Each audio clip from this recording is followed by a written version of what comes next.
Hi guys, welcome back to my channel Lush Gardener. In today's video we are going to be talking about this absolutely beautiful Echeveria called as Echeveria Elisha. I'll put up the name on the screen. Now I wouldn't say this is a very beginner friendly succulent because the main issue with this succulent is with watering. If you're going to give excess watering, the succulent will get rotted, and if you're going to keep it underwatered, then they will get wrinkled. This succulent tends to grow in a clump. I will show you the lower portion. You can see there are ample amount of pups coming up on the base, and probably in 2 years time this entire pot is going to be filled with this succulent.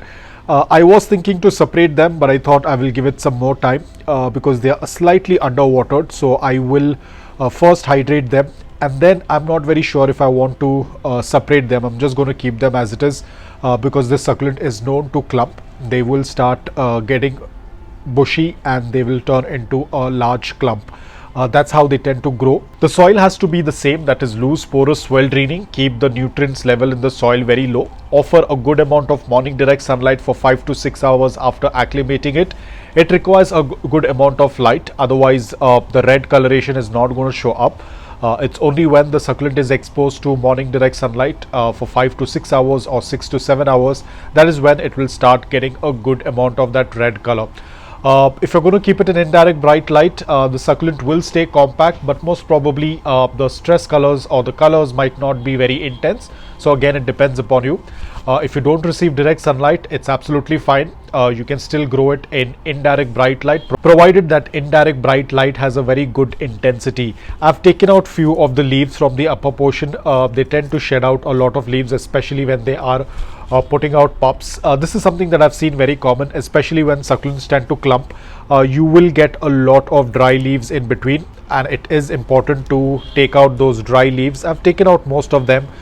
There are few at the lower portion. I'll do that later on because the soil is still moist on the upper layer, so I won't be pulling out any of those dry leaves right now. Probably once the soil is dry, I will definitely take out the dry leaves from the lower portion.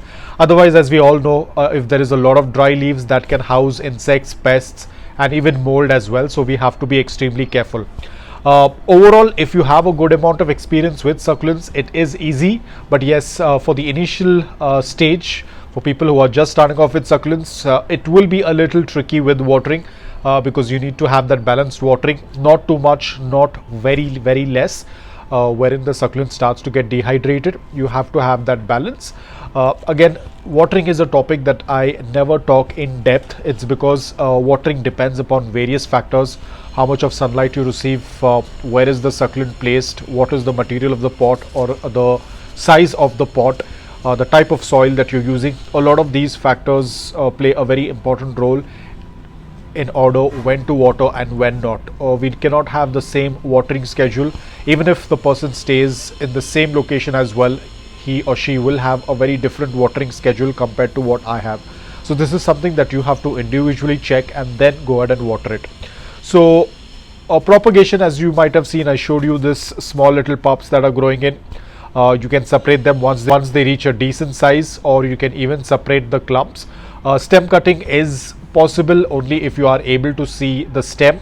Ideally, this succulent is very close to the ground, so the stem is not very visible. Like in some of the Echeverias, you do see the stem, but in this one, you won't be able to see the stem. So the best option is either leaf propagation or separating of the offsets once they reach a decent size. But the leaf propagation will take a very long time, so the best option is to go with separating of the offsets.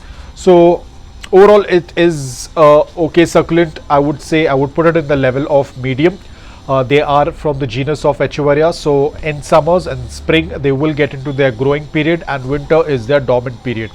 So that's all about it, guys. I hope that this video was helpful to you. If it was, please hit the like button, and if you're new to my channel, please consider subscribing to it. Until then, take care, stay safe, and keep planting.